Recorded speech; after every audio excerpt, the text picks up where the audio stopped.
My parents laughed. "You'll never afford an estate like your brother." My brother smirked. "She'll be a renter forever." But 1 week later, they kept ringing my doorbell. I opened the door and said, "Get off my estate." The rain was coming down in violent, heavy sheets, slamming ruthlessly against the massive stained glass windows of my grand foyer. It was the kind of relentless thunderstorm that shook the ground and usually made me want to curl up under a thick blanket with a hot cup of black coffee. But right now, on this dark and stormy Tuesday evening, my attention was completely paralyzed and locked onto the glowing high-definition screen of my advanced security tablet, which was mounted perfectly on the smooth wall of my newly acquired home. The doorbell rang again. It was a loud, echoing, and imposing chime that bounced beautifully off the imported oak floors and the sweeping vaulted ceilings of my $2 million Tudor estate located in the highly exclusive neighborhood of Maple Grove. The chime rang again, frantic, desperate, and completely out of place in my sanctuary of peace. I stood there in the dry, warm, and absolute comfort of my grand hallway, a 28-year-old freelance software developer named Sierra, watching the live video feed from my heavy front porch. Standing out there in the freezing rain, completely exposed to the harsh elements of the brutal storm, were 3 people I never, ever thought I would see standing on my property. My mother, Sylvia. My father, Gregory. And my older brother, Preston. They looked absolutely pathetic, completely stripped of the arrogance they usually wore so proudly. Preston's incredibly expensive, custom-tailored designer suit was soaked all the way through, clinging to his shivering frame like wet, cheap paper. The man who always prided himself on looking flawless now looked like a drowned rat. My mother, Sylvia, was huddled miserably under a tiny, flimsy umbrella that was violently turning inside out from the aggressive wind. Her expensive mascara was running down her cheeks in dark, messy streaks, ruining her perfectly crafted image of suburban superiority. My father, Gregory, was desperately pressing his thumb against the doorbell over and over again, shouting something urgent that I simply could not hear over the deafening roar of the thunderstorm. A cold, incredibly calm wave of pure vindication washed over my entire body. I slowly reached out and traced my fingertips over the smooth, expensive, polished wood of my heavy front door. I searched deep within myself, looking for even a tiny ounce of pity or familial warmth, but I found absolutely nothing. I did not feel the slightest urge to rush forward, turn the heavy brass locks, and open the door to save my family from the freezing cold. Instead, I just stood there, perfectly still, watching them drown in their own desperate situation. How exactly did we get here? How did the very people who spent my entire life loudly telling me I was a useless dreamer end up begging at the massive wooden door of my private estate? Just 1 year ago, they sat across from me at a brightly lit dinner table, laughing right in my face, aggressively telling me I would be broke forever. They told me I would never amount to anything. They confidently declared that I would never, ever be able to afford a life even remotely close to that of my golden boy brother. Yet, here they were. My $2 million fortress stood tall, magnificent, and entirely unbothered by the storm, while my family shivered on the outside looking in, desperately wanting a piece of the success they swore I would never achieve. I took a very deep, slow breath, letting the luxurious silence of my massive hallway settle deep into my bones. I was not going to open that door just yet. Let them wait in the freezing rain. Let them feel exactly how cold and abandoned I felt for 28 years of my life. Let me take you back to the very beginning, down the painful memory lane, so you can understand exactly why I left my own flesh and blood standing out there in the violent storm. Growing up in a painfully ordinary, cookie-cutter house in the sprawling suburbs of Pittsburgh, the strict hierarchy in our family was established incredibly early and enforced daily with ruthless consistency. There was Preston, the undisputed golden boy who could do no wrong, and then there was me, the invisible ghost who could do no right. My brother Preston is exactly 4 years older than me, but in my parents' adoring eyes, he might as well have been a flawless god walking among ordinary men. He was loud, he was intensely charismatic, and he knew exactly how to play the social game to get whatever he wanted. When he graduated high school with perfectly average, uninspiring grades, my parents threw him a massive, incredibly expensive catered party and bought him a brand new sports car to celebrate his completely mediocre achievement. When he eventually went to college to study general business, my mother Sylvia bragged to the neighbors every single day, loudly predicting that her precious son was going to be a Wall Street tycoon who would conquer the financial world. By his mid-20s, Preston managed to land a highly lucrative job as a financial broker. It was an open secret that he got the position mostly through a powerful connection my wealthy uncle had provided. But my mother furiously spun the narrative to make it sound like Preston had dominated the brutal financial industry with his bare hands and sheer genius. He quickly started wearing flashy suits that cost more than my entire year of rent. He bought a sleek, modern condo in the expensive downtown district. He walked into every single family gathering like he owned the entire building, talking at the top of his lungs and taking up absolutely all the oxygen in the room. And my father, Gregory? He just nodded along in silent, obedient agreement. He was a deeply quiet, passive man who never once went against my mother's overpowering narrative. If Sylvia said Preston was a once-in-a-generation genius, Gregory simply smiled and agreed without a second thought. Then, there was me, Sierra. I was quiet, deeply introverted, and utterly obsessed with computers. While Preston was out at loud frat parties aggressively networking and drinking expensive beer, I was sitting alone in my dark, cramped bedroom, teaching myself highly complex coding languages. I loved the strict logic of it all. I loved the feeling of building massive, intricate systems from absolute scratch. But to my parents, my intense passion for software development was just a weird, antisocial hobby that I needed to grow out of.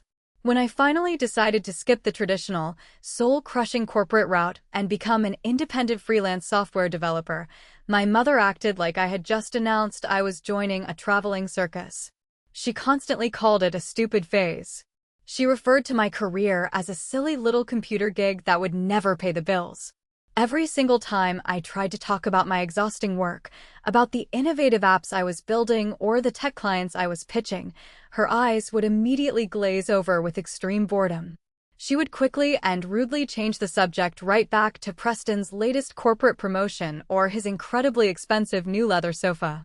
I was the invisible daughter, living as a quiet ghost in a house where the walls were completely covered in framed pictures of my spectacular brother. The blatant favoritism was not just a passing feeling, it was a daily, heavily documented reality that chipped away at my soul piece by piece. I clearly remember one specific, heartbreaking Tuesday afternoon when I was exactly 22 years old. After months of grueling work and sleepless nights, I had just won a highly competitive, prestigious regional coding tournament. The grand prize was a check for $5,000 and a massive, heavy glass trophy with my name engraved on it. It was the very first piece of real, undeniable validation I had ever received for my technical skills. I was so unbelievably excited that I practically ran all the way from the bus stop back to my childhood home. I burst through the front door and walked directly into the brightly lit kitchen, clutching the heavy glass trophy against my chest, so ready and eager to finally share my amazing news. My mother and father were sitting casually at the kitchen island, and Preston was standing right in the middle of the room, slowly and dramatically rolling up the sleeve of his expensive dress shirt. "Look at this right here," Preston was saying loudly, flashing a heavy silver watch under the bright kitchen lights. A genuine Rolex. A special bonus from the executive partners at the firm. Not too bad for a guy who is only 26 years old, right? My mother let out a dramatic, breathless gasp, clapping her hands together in absolute delight. "Oh my goodness, Preston, it is absolutely stunning.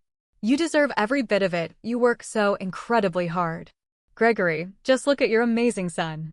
My father immediately stood up from his stool and patted Preston heavily on the shoulder, a very rare, beaming smile spreading across his normally stoic face.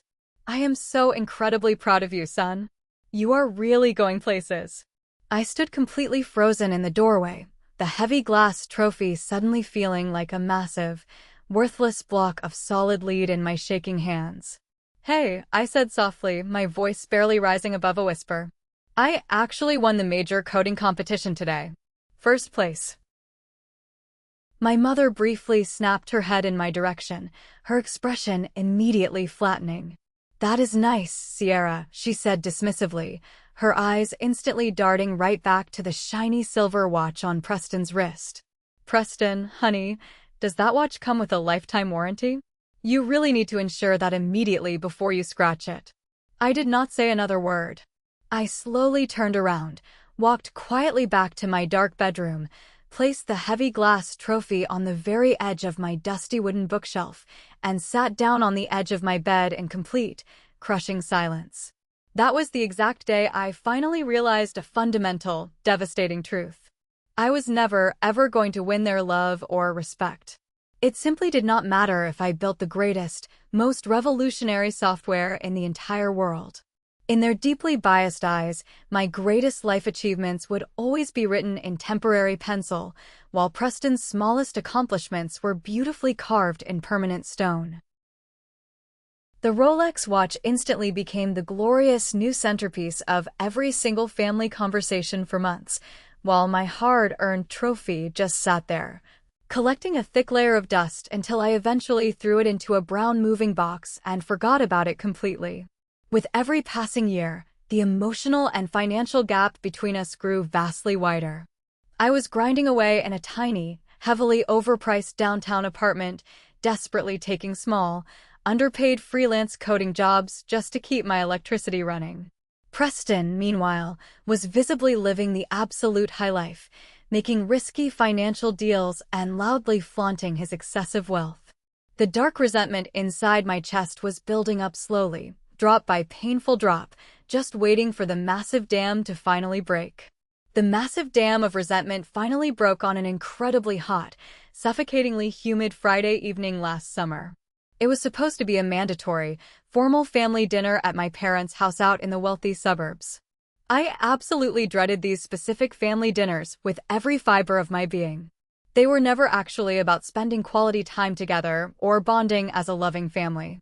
They were merely carefully orchestrated theatrical performances designed entirely to give Preston a captive audience so he could talk endlessly about his own spectacular greatness. I was driving my beat-up, painfully unreliable 10-year-old sedan down the highway. The struggling engine was making a very concerning, loud rattling noise every single time I pushed the speedometer over 40 miles per hour. My sweaty hands gripped the worn-out steering wheel incredibly tightly, my knuckles turning completely white. Despite the overwhelming dread sitting heavily in my stomach, I still had a tiny, foolish spark of hope burning quietly in my chest.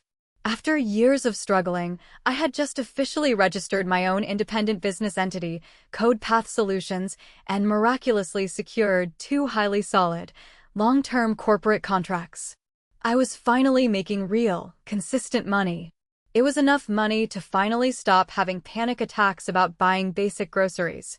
I foolishly thought that maybe, just maybe, tonight would be the night I could share my massive progress and get a simple, genuine expression of pride from my difficult parents. I pulled into the pristine, manicured driveway and carefully parked my loud, embarrassing car behind my father's massive, spotless truck. Before I even reached the first step of the front porch, the deeply familiar, heavy smell of my mother's signature roast chicken hit my nose. I took a very deep, shaky breath, physically plastered a polite, fake smile onto my face and pushed open the heavy front door. "Sierra, please close that door immediately. You are letting all the terrible humidity into the house," my mother snapped sharply before she even bothered to say hello. She was frantically rushing around the formal dining room, aggressively setting out her most expensive porcelain plates. She stopped dead in her tracks, crossed her arms, and looked me up and down with intense judgment. "Are you seriously wearing those basic blue jeans to a formal family dinner? Preston is coming straight from his executive office downtown. The least you could have done was dress up a little bit to show some respect." "It is just a family dinner, Mom," I said quietly, feeling my polite smile already beginning to crack and crumble. And my clothes are perfectly clean. I just came straight from my home office.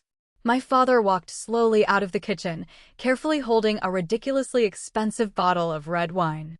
He gave me a brief, completely emotionless nod. Hey, Sierra. Grab a glass of ice water from the fridge. Your brother should be arriving any minute now. I walked silently into the kitchen and poured myself a tall glass of cold water, leaning my tired back against the marble counter. The unspoken tension in the house was incredibly thick and heavy, exactly as it always was during the anxious minutes before Preston finally arrived. It was exactly like they were a dedicated theater crew making frantic final adjustments before the grand star of the show walked out onto the main stage. I stood there alone, feeling like a completely useless extra in my own family's grand production, just silently waiting for my designated cue to sit down, shut up, and applaud the golden boy. Exactly 20 minutes later, the heavy front door swung open with a massive bang and Preston finally made his highly anticipated grand entrance. He did not offer a single word of apology for being incredibly late while the dinner grew cold. He walked straight into the house proudly holding an extremely fancy, oversized bottle of imported champagne, his custom-tailored, $1,000 suit jacket casually slung over his broad shoulder. The undisputed king has officially arrived, Preston joked loudly, leaning down and kissing my mother heavily on the cheek. Oh, please stop it, you are too much, she giggled like a schoolgirl, eagerly taking his heavy coat and hanging it up perfectly. We were just about to eat, the food is ready. Come sit down at the head of the table, sit. We all awkwardly gathered around the long, formal dining table. Before my father could even pick up the knife to start carving the roast chicken, Preston dramatically reached into his pocket, pulled out his massive flagship smartphone, and slammed it down loudly onto the center of the wooden table. All right, everyone stop what you are doing and check this out, Preston demanded, confidently swiping his finger across the bright screen. I officially closed the massive real estate deal today. The property is 100% legally mine. He arrogantly pushed the large phone across the table toward my parents. I leaned over slightly in my chair to get a better look at the screen. It was a high-resolution picture of a massive, hyper-modern architectural masterpiece made almost entirely of sheer glass and thick black steel. It honestly looked like a futuristic billionaire's spaceship had just magically landed right in the middle of a deeply exclusive, heavily wooded rich neighborhood. My mother let out a loud, theatrical gasp, covering her mouth with both hands. Preston. Oh my absolute goodness. This is simply incredible. This huge place is actually your new house? It boasts 4 massive bedrooms, a fully custom underground wine cellar, and a completely integrated smart system that digitally controls the exact temperature of the imported hardwood floors, Preston bragged endlessly, leaning far back in his chair, crossing his arms behind his head, and soaking in the worship. It sits right in the middle of a highly exclusive gated community. The monthly mortgage is incredibly steep, sure, but with my massive new corporate promotion and bonus structure, it is literal pocket change to me. My father carefully picked up the heavy phone, staring intently at the glowing screen with wide, amazed eyes. This is a very serious financial asset, son. You are really out there building a massive empire. I am incredibly proud of the man you have become. They eagerly spent the next 30 agonizing minutes talking absolutely exclusively about the details of the giant glass house. They intensely discussed the imported Italian marble countertops, the complicated property taxes, and the strict rules of the elite neighborhood association. I sat there completely quietly, miserably pushing my cold mashed potatoes around my expensive plate with a silver fork.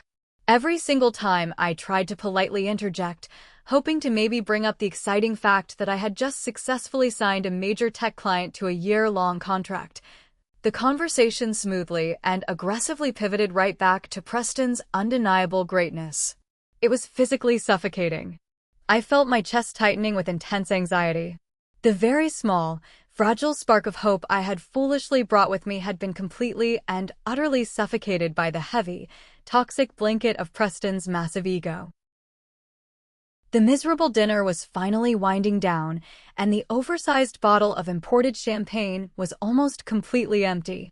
Preston was lazily swirling the last few drops of golden liquid in his expensive crystal glass, a deeply satisfied, arrogant smirk plastered permanently across his face. He finally slowly turned his sharp attention directly to me, his cold eyes critically scanning my plain, inexpensive sweater. "So, Sierra," Preston started, his tone absolutely dripping with heavy condescension and fake pity. "Are you still sitting around playing with computers in that tiny, miserable little shoebox apartment down in the city?" I completely froze in my seat, my silver fork hovering awkwardly over my half-eaten plate of food. I looked straight at him, desperately trying to keep my shaking voice as steady as possible. "I am actually doing really well right now, Preston.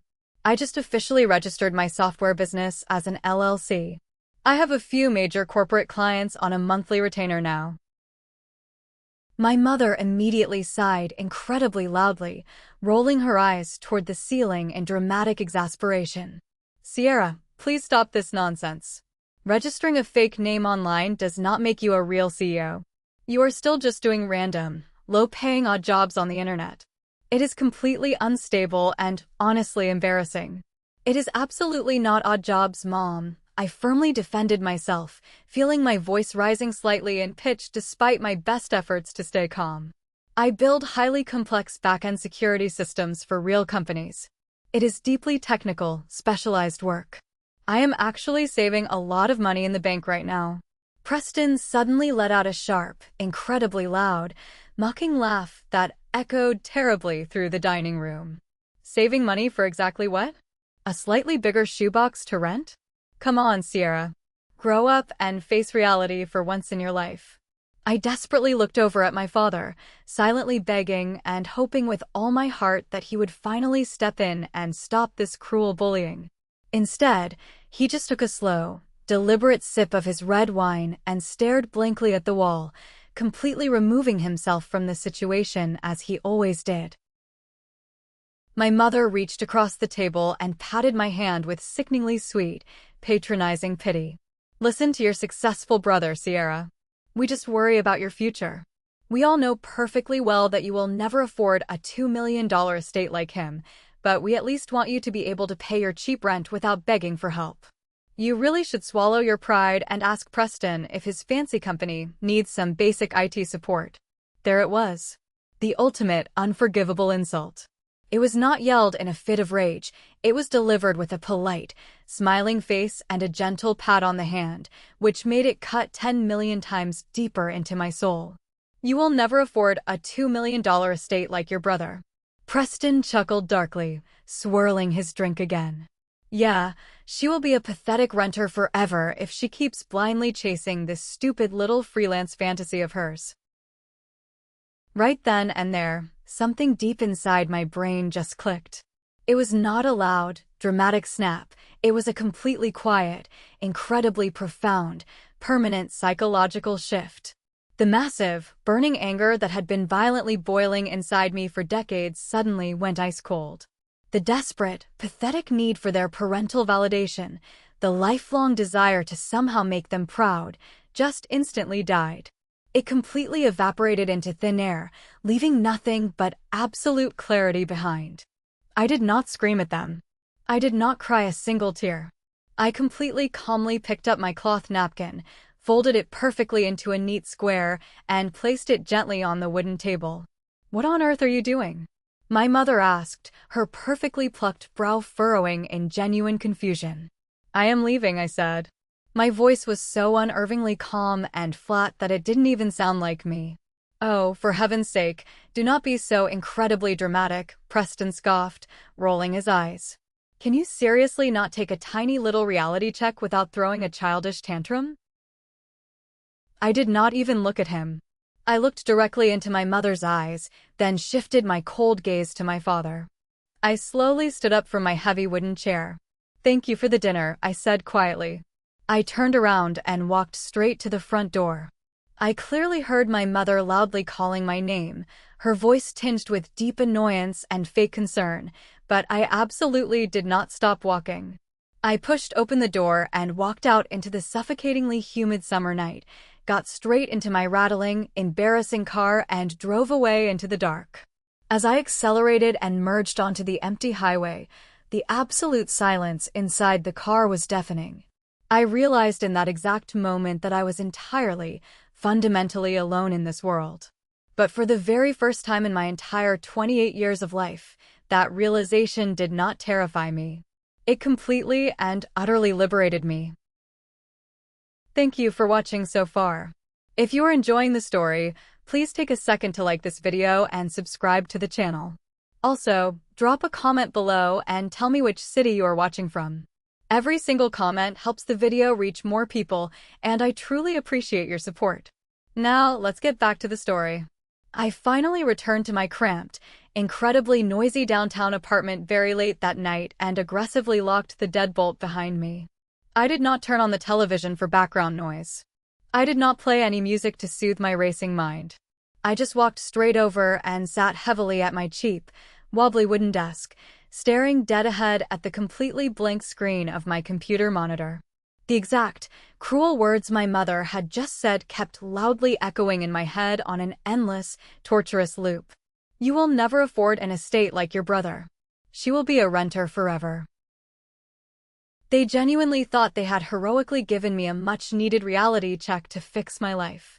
In ultimate truth, they had unknowingly handed me the most potent, explosive fuel imaginable.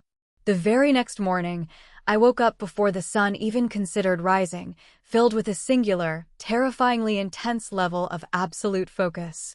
I immediately grabbed my phone, went deep into the settings, and permanently muted every single notification from my mother, my father, and my brother. I specifically did not completely block their numbers. I wanted their toxic messages to go straight to a hidden spam folder so I could actively choose to ignore them on my own terms. I completely and mercilessly erased their presence from my daily existence. From that exact day forward, I initiated a brutal, unrelenting lockdown on my own life. My daily routine became nothing short of punishing. I would wake up exactly at 5 in the morning, immediately brew the strongest, cheapest, most bitter black coffee I could possibly find at the grocery store, and sit down heavily at my computer chair. I worked 16 grueling hours a day, 7 consecutive days a week, without a single break. I barely ever left the tiny apartment, except for incredibly brief, frantic trips to buy bulk groceries and more cheap coffee. The broken, leaky faucet in my tiny kitchen dripped constantly, a maddening sound, but I forcefully tuned it out.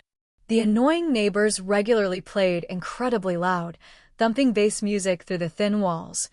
But I simply put on heavy noise-canceling headphones and stared intensely at thousands of lines of complex code until my eyes physically burned and my vision completely blurred. I forcefully stopped taking small, low-paying, dead-end freelance jobs. I completely changed my strategy and started aggressively pitching massive, highly complex back-end security systems to well-funded tech startups across the entire country. The constant rejection was absolutely brutal and soul-crushing.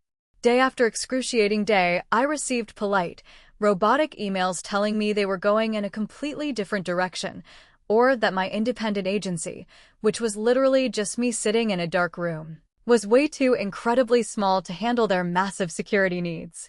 There were very dark, lonely nights when the heavy isolation felt exactly like a massive physical weight violently crushing my chest. I vividly remember one specific Tuesday night at 2 o'clock in the morning. My complicated code kept completely failing. The entire testing system kept crashing over and over again. My lower back was screaming in agonizing pain from sitting in the cheap chair, my stomach was burning terribly from drinking way too much acidic coffee, and I was so unbelievably exhausted I could barely keep my heavy head upright. I slowly pulled out my phone and hovered my shaking thumb right over my mother's contact name. In a moment of pure, pathetic weakness, I just wanted someone to tell me it was going to be okay. I just desperately wanted a mom to comfort me. But then, staring at the screen, I vividly pictured Preston's arrogant, mocking smirk. I pictured the massive, $2 million glass house. The weakness vanished instantly. I forcefully put the phone face down on the wooden desk, walked to the bathroom to splash freezing cold water directly onto my tired face, marched back to my chair, deleted everything, and angrily rewrote the entire massive block of code from absolute scratch. I was never, ever going to break. About 2 incredibly grueling months into my intense, self-imposed exile, I finally caught a massive break, but it was absolutely not from landing a new corporate client. It came in the unexpected form of a brilliant partnership. I was deeply struggling to properly build a clean, functional user interface for a complicated financial software I was desperately trying to develop. I am strictly a back-end coder. Making things look pretty and user-friendly is absolutely not my strong suit at all. Feeling stuck, I blindly reached out to a freelance graphic designer named Nadia that I had briefly met in a highly technical online developer forum a few years ago. Nadia lived hundreds of miles away in Chicago, and we quickly started working closely together over long, daily video calls. She was incredibly sharp, wonderfully funny, and undeniably talented at making my clunky software look incredibly sleek and expensive. But vastly more important than her amazing design skills, she quickly became the solid anchor to reality that my mind so desperately needed. We spent countless hours mocking up digital screens, fiercely debating specific color palettes, and aggressively fixing endless software bugs. During those incredibly long, exhausting late-night calls, I eventually found myself opening up fully to her about my toxic family, the horrific dinner, and the $2 million insult that drove me. "Listen to me very carefully, Sierra," Nadia said firmly one late night through the tinny computer speakers, her face incredibly serious and intense. "You are out here building something incredibly real and valuable. Your toxic family is completely obsessed with the fake, flashy appearance of wealth. You, on the other hand, are actually creating massive, tangible value from nothing. Do not ever let their stupid noise distract you from your path." She was the very first person in my entire 28 years of life to ever genuinely validate my hard work. Her fierce, unwavering belief in me miraculously sparked a massive, revolutionary shift in my entire business strategy. Instead of just hopelessly building random websites or small, disposable apps for ungrateful clients, I suddenly realized I needed to build a massive, universal product that I completely owned and controlled. During one of our exhausted, late-night brainstorming sessions, the million-dollar idea finally hit me like a massive bolt of lightning. Every single tech startup we had ever worked with constantly struggled with the exact same terrifying issue: building a robust, highly scalable security protocol to safely protect user data from complex, devastating hacks. They were all desperately piecing together cheap, unreliable software to try and do it. What if I completely stopped taking clients and just build the absolute ultimate security protocol? I told Nadia, my heart suddenly racing a million miles an hour. A flawless, plug-and-play digital architecture that any mid-level tech firm can easily license. I absolutely do not build it for just one single client. I build the master engine, and I legally license the rights to use it to hundreds of companies. Nadia smiled widely, her eyes lighting up instantly. "Do it right now. I will perfectly design the entire front-end dashboard for the administrators so it looks like $1,000,000. You just make the back-end entirely bulletproof." For the next 6 long, grueling months, I disappeared entirely into the complex code. I genuinely did not see the sun for days at a time. I completely lost track of what day of the week it was. I intensely built, aggressively tested, intentionally broke, and furiously rebuilt the massive security protocol until it was an absolutely impenetrable, flawless fortress of digital code. It was undeniably the hardest, most mentally exhausting thing I had ever done in my entire life, but every single time I hit a frustrating wall, I just vividly remembered the awful sound of my family laughing at me. That deeply painful memory was the heavy steel hammer I used to violently break through every single obstacle in my path. And finally, after half a year of pure hell, the protocol was completely ready. The massive breakthrough I had been bleeding for finally happened. I completely stopped being a quiet, nervous freelancer and confidently started aggressively pitching my newly finished security protocol directly to the executives of major tech firms. I secured a crucial video meeting with the board of directors of a massive, rapidly expanding data management corporation. The stakes were unbelievably high. I remember sitting perfectly straight in my cheap desk chair, wearing the only professional blouse I owned, staring intensely into the small webcam. I completely skipped the nervous small talk. I systematically demonstrated exactly how my proprietary code could flawlessly block the most advanced simulated cyber attacks in absolute real time. I watched the faces of 5 highly paid, skeptical corporate executives slowly change from supreme arrogance to absolute, undeniable shock. The software was completely flawless. It was faster, lighter, and infinitely more secure than anything their massive in-house teams had managed to build in 3 years. The tense waiting period that followed that specific meeting was absolute, pure torture. Every single time my phone buzzed, my heart violently stopped in my chest. Then, the incredibly formal emails started arriving. We entered a grueling, 2-week-long legal negotiation process regarding the exact licensing fees. They tried extremely hard to lowball me, assuming I was just a desperate kid working out of a bedroom. But I channeled every single ounce of cold, hard anger I had collected from my family, and I aggressively pushed back on every single contract clause. I absolutely refused to sell them the permanent ownership rights. I strictly forced them to sign a highly lucrative, multi-year licensing deal. Finally, on a quiet Thursday morning, the massively heavy digital contract was officially signed and legally bound. I had successfully licensed my software to them for a massive, multi-million-dollar sum. I remember the exact, surreal moment I logged into my basic online banking portal 3 days later. The little loading circle spun for exactly 2 seconds. And then, the new, updated balance flashed brightly on the screen. It was over $2 million. In cold, hard, liquid cash. I just sat there in the complete, heavy silence of my tiny, leaky apartment. I did not scream in joy. I did not jump up and down or pop open a bottle of expensive champagne like Preston would have done. I just stared at the impossibly large number on the glowing screen, feeling the massive, crushing weight of 28 years of profound humiliation finally lifting off my tired shoulders. I was suddenly, officially, a multi-millionaire. But I fiercely swore right then and there that I would tell absolutely no one about the massive windfall, except for Nadia. The absolute silence of my tiny apartment was a massive, incredibly stark contrast to the absolute screaming victory of my undeniable success. The invisible ghost had just quietly bought the entire world.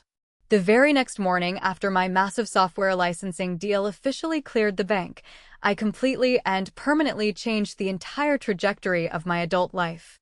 I woke up at exactly 5 in the morning, just as I had done every single day for the past year, but this time, there was absolutely no heavy weight of impending financial doom crushing my chest. I logged into my basic online banking portal one more time just to ensure it was not a magnificent dream. The massive, 7-figure balance was still sitting there, waiting for my command. I did not immediately rush out and buy flashy, depreciating liabilities like expensive luxury sports cars, designer clothing, or diamond watches. I firmly and vividly remembered exactly what my mother and my arrogant brother valued the absolute most in this world: physical real estate. They practically worshipped the outward appearance of massive wealth and exclusive land ownership. Therefore, I immediately hired an incredibly discreet, high-end corporate wealth manager to legally organize my newly acquired millions into proper trusts and holding companies. After securing my digital fortune, I contacted the most exclusive, ridiculously expensive real estate brokerage in the entire state of Pennsylvania. I scheduled a private meeting and gave my assigned senior broker one very strict, absolutely non-negotiable instruction. I told her I wanted to strictly view massive properties located entirely within the prestigious, heavily guarded borders of Maple Grove. For context, Maple Grove is the absolute oldest, most historically wealthy, and deeply exclusive luxury suburb in the entire region. It is exactly the kind of quiet, old money neighborhood that makes Preston's flashy, newly constructed glass house look like a cheap, temporary plastic toy bought at a dollar store. After spending a week viewing several impressively large but ultimately soulless modern mansions, my exhausted broker finally drove me up a remarkably long, winding, heavily wooded private driveway to see a massive, 5-bedroom, fully historic Tudor estate.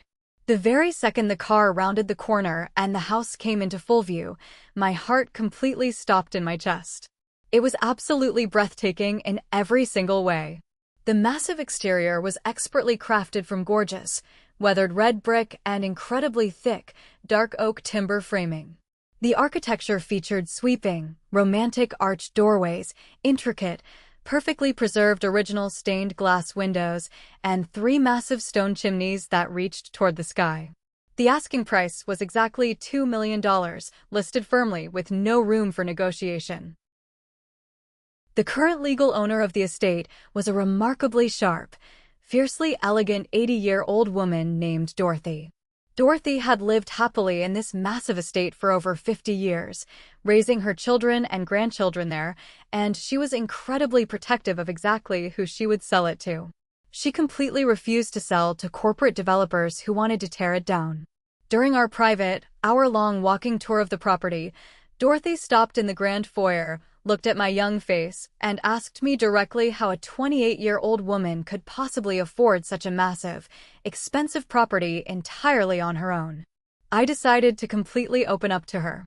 I told her the entire, unvarnished truth about my grueling 16-hour workdays, the endless nights of writing complex code, the painful rejection from my toxic family, and building my own tech business entirely from absolute scratch, without a single penny of help or encouragement from anyone. Dorothy looked at me for a very long time, with deep, genuine respect shining brightly in her wise, weathered eyes. She told me I had absolute, undeniable grit, which was something she rarely saw in the younger generation anymore. She told me the house needed someone with a strong spine to protect it. She firmly shook my hand right there in the middle of the grand foyer and officially accepted my full price offer exactly on the spot.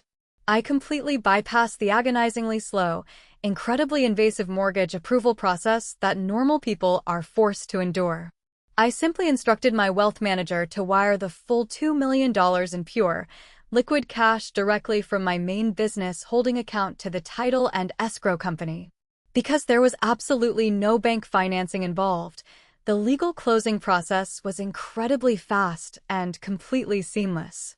Just 2 short weeks later, I stood entirely alone in the massive, breathtakingly quiet living room of my new estate, holding a heavy, cold set of antique brass keys tightly in my hand. I slowly walked from empty room to empty room, gently running my fingertips over the rich, dark oak paneling and the cold stone fireplaces. This massive, glorious fortress was 100% mine. I did not owe a bank a single dime. I did not owe my parents a single thank you. I had successfully bought my ultimate, undeniable freedom, and it tasted unbelievably sweet.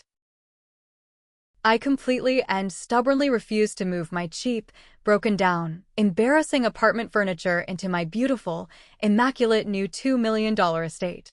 Bringing those sad, wobbly desks and torn couches into this magnificent home felt like dragging my miserable past into my bright future.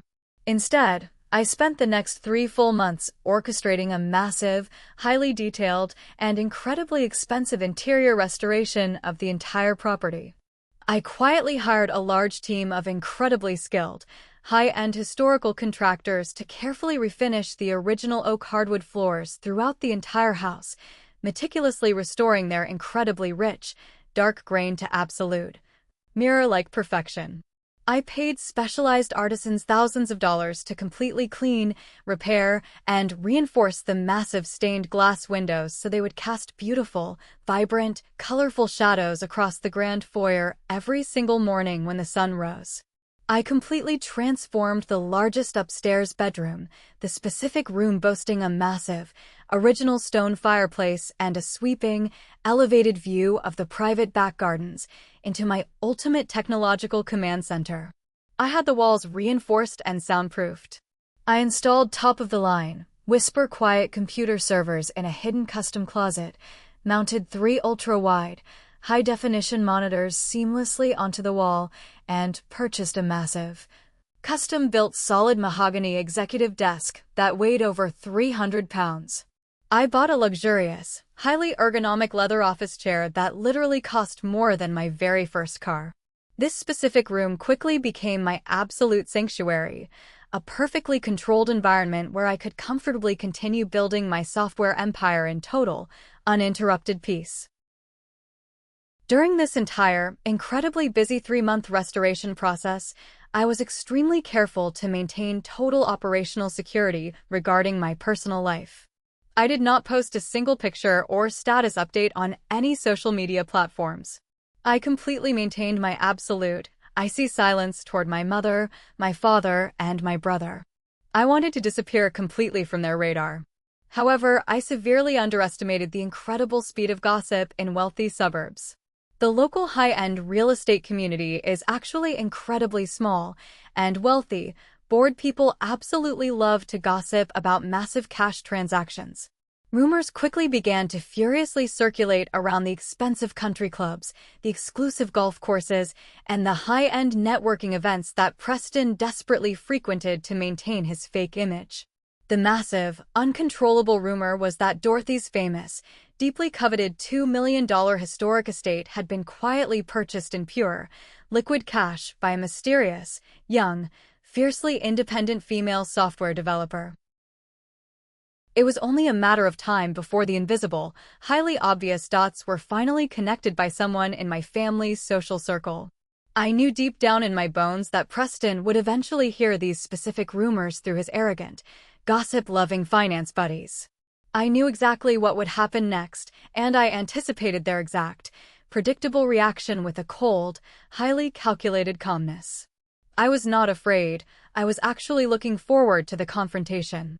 Sure enough, a few days before I officially packed up my clothes and moved into the fully finished estate, I sat down and casually checked the hidden spam folder on my smartphone. There were exactly 14 missed calls and 6 frantic, incredibly long text messages from my mother, Sylvia. The messages were completely unhinged and dripping with entitlement.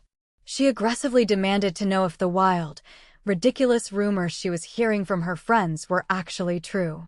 She asked how I could possibly afford to even drive through the gates of Maple Grove, let alone buy property there. She commanded me, using all capital letters, to call her back immediately and explain myself. Preston had also chimed in, sending a heavily sarcastic, deeply insulting text message, demanding to know exactly whose basement I was renting in that rich neighborhood and telling me to stop spreading lies to make myself look important. I calmly sat on my cheap apartment bed, reading every single word they wrote. I felt absolutely nothing. There was no anger, no sadness, and no desire to argue. I just felt a very deep, overwhelming sense of pity for their pathetic, lifelong obsession with my perceived failures. I slowly pressed the screen and deleted the entire text thread without typing a single word in response. I was absolutely not going to give them the satisfaction of a screaming argument over the phone. I knew my complete silence would drive them absolutely insane. I knew they would not be able to handle being ignored. I knew, without a shadow of a doubt, that they would eventually come hunting for the truth in person. And I was completely ready for them. The peaceful, beautifully quiet bubble of my new life in the massive estate completely popped on a violently stormy Tuesday evening. This specific moment brings us right back to the exact, chaotic situation I described at the very beginning of my story.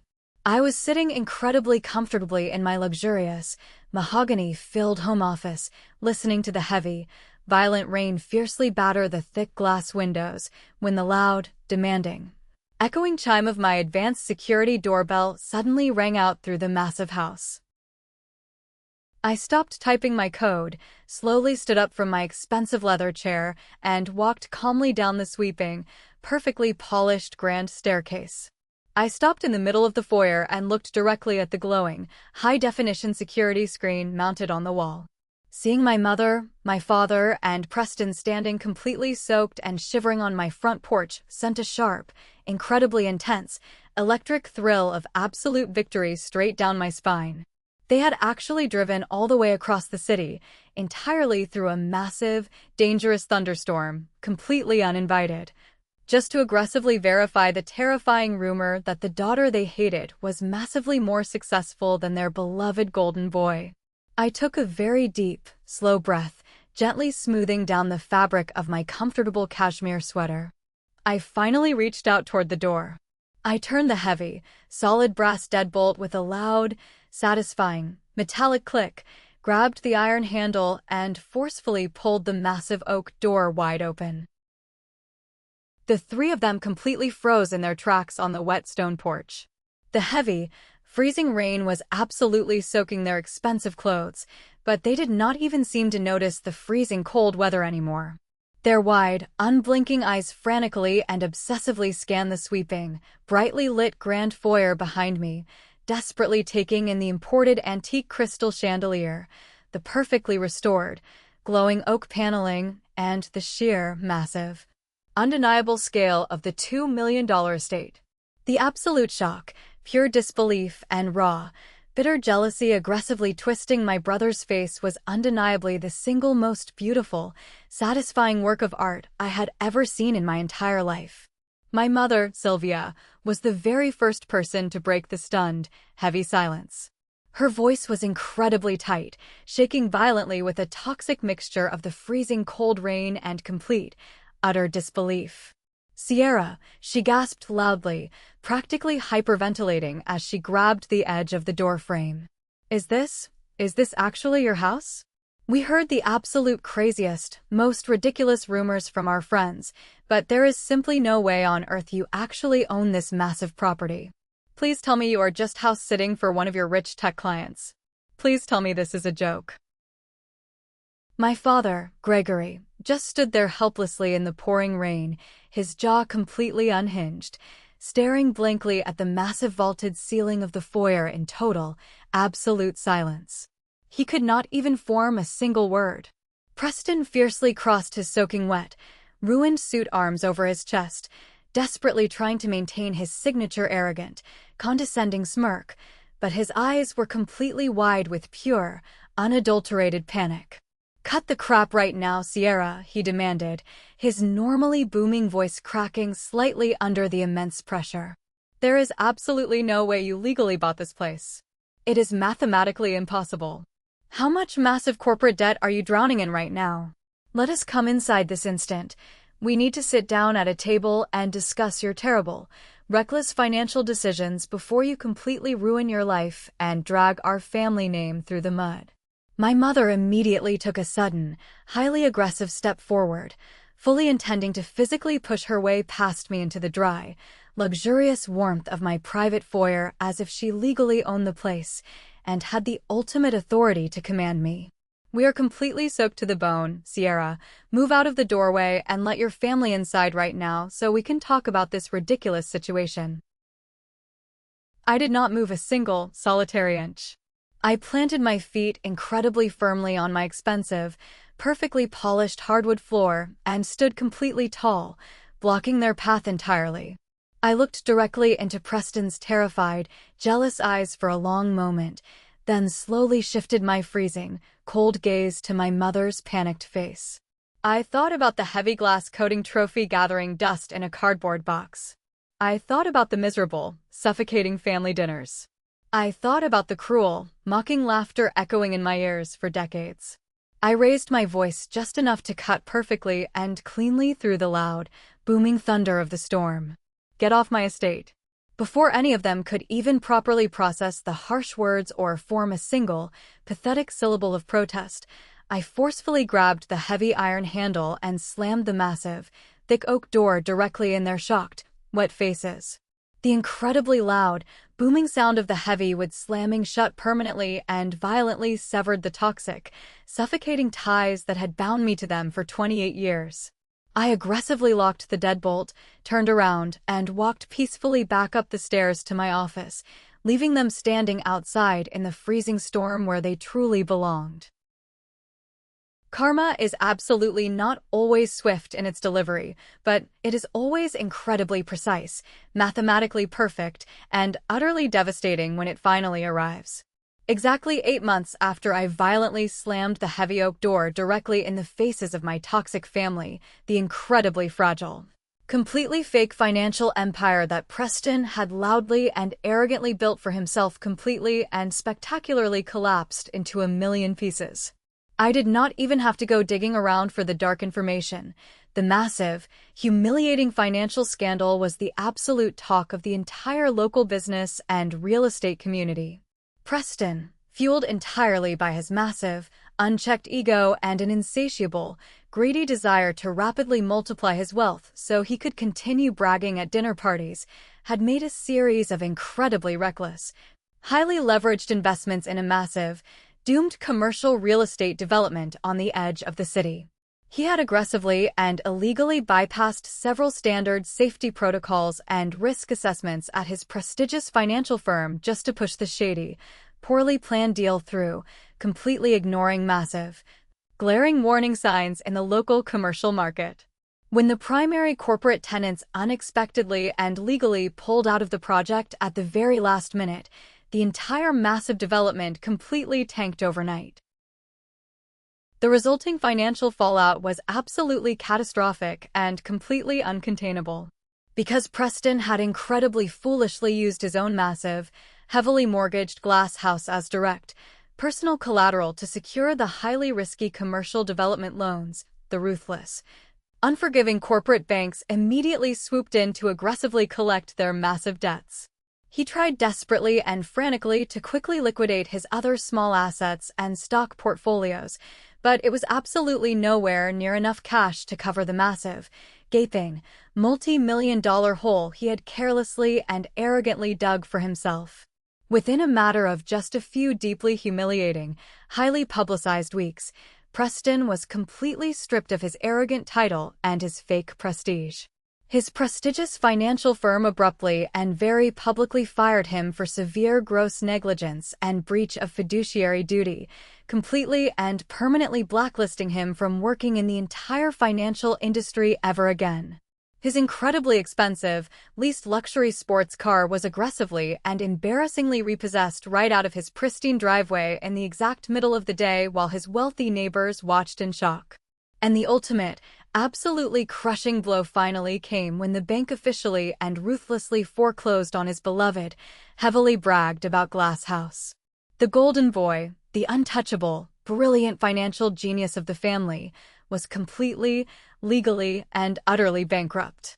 He was legally forced to pack up whatever cheap, unsold clothes he had left in garbage bags and shamefully move back into his tiny childhood bedroom at my parents' cramped, aging suburban house. The massive, destructive financial shockwave did not just hit Preston, it violently and permanently shattered my parents' entire carefully planned retirement. Sylvia and Gregory, blinded by their absolute worship of their son, had foolishly and secretly co-signed several of Preston's early, highly leveraged business loans, blindly trusting his supposed financial genius without reading the fine print. Now, with Preston completely broke, depressed, and permanently unemployed, the aggressive, relentless corporate debt collectors were constantly calling my parents' home phone day and night, loudly threatening to place heavy legal liens on their modest suburban property and drain their remaining pensions. I quietly read all the detailed, embarrassing news articles online and heard the frantic, gossiping whispers from mutual acquaintances in the tech sector, but I felt absolutely zero joy, triumph, or sadness.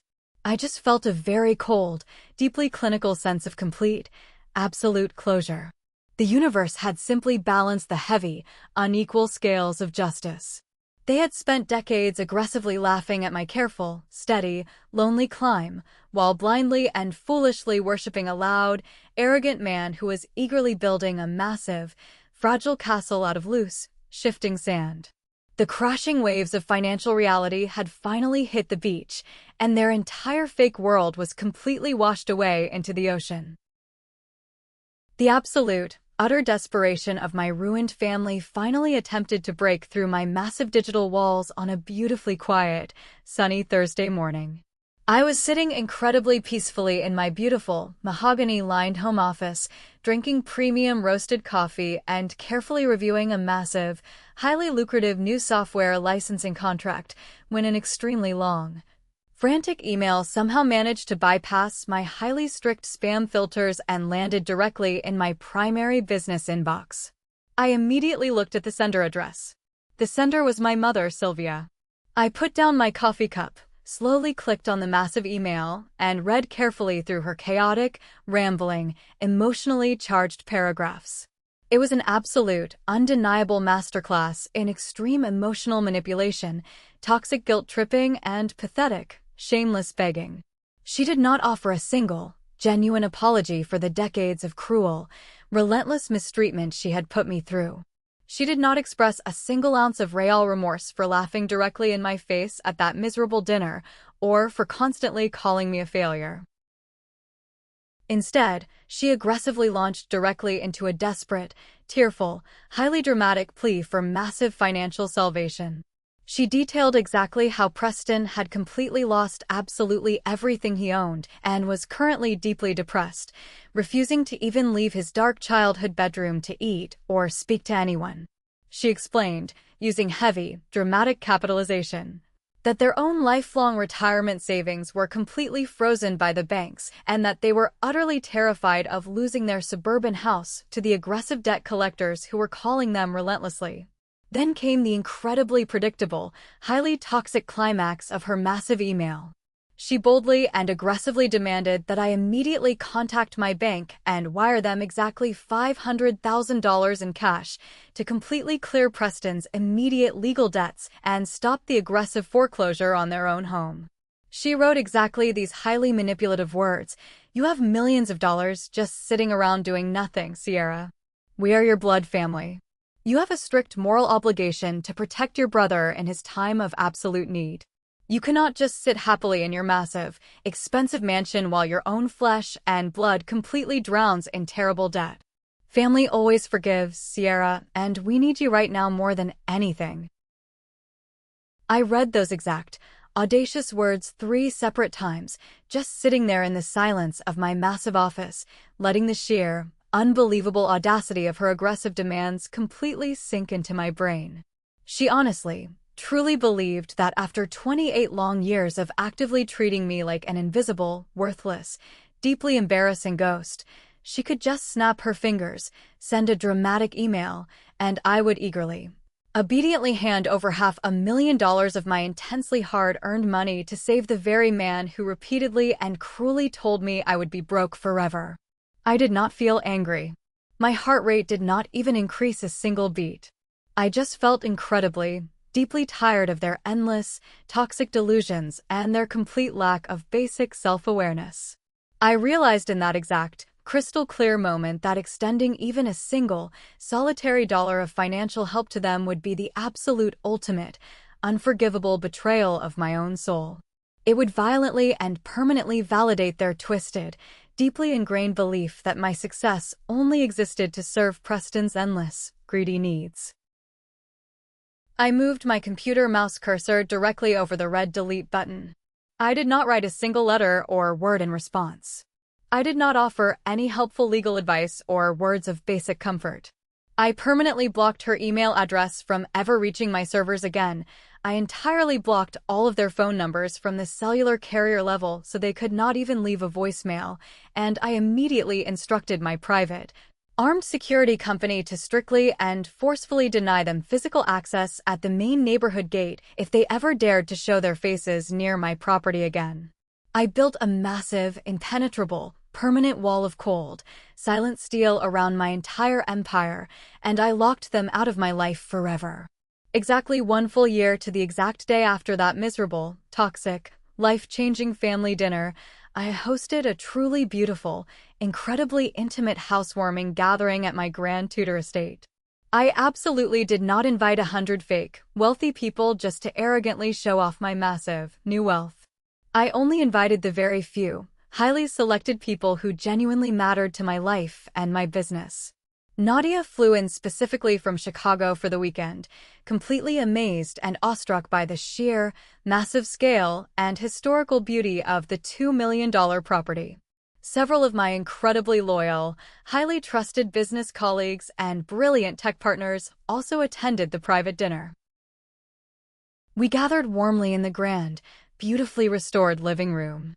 The massive stone fireplace was roaring beautifully with thick oak logs, casting a soft, incredibly warm, golden glow perfectly across the refinished hardwood floors. The long, custom-built dining table was absolutely covered in incredible, expensive catered food and high-end, imported wine, but the overall atmosphere was completely light, joyous, and deeply filled with loud, genuine, echoing laughter. There was absolutely no suffocating, toxic tension in the air. There was no arrogant boasting about promotions or fake wealth. There was only a deep, mutual respect and true, deeply chosen friendship among equals. Toward the end of the evening, Nadia stood up, gently tapped her fork against her elegant crystal glass of wine, and smiled incredibly warmly at me across the large table. "To Sierra," she said loudly and clearly, making absolutely sure everyone in the room was listening closely. "To the absolute smartest, most relentless, hardest-working woman I have ever known.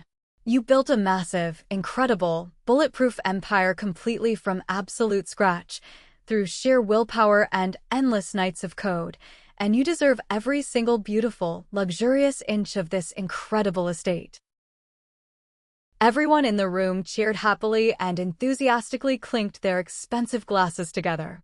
I took a slow, deep sip of my red wine, feeling a profound, incredibly deep warmth spreading throughout my entire chest and settling peacefully in my soul. Looking carefully around that beautiful, glowing room, watching my true, chosen family laugh effortlessly and share wonderful stories, the absolute final, heavy piece of my dark past finally fell away from my shoulders and vanished into the fire.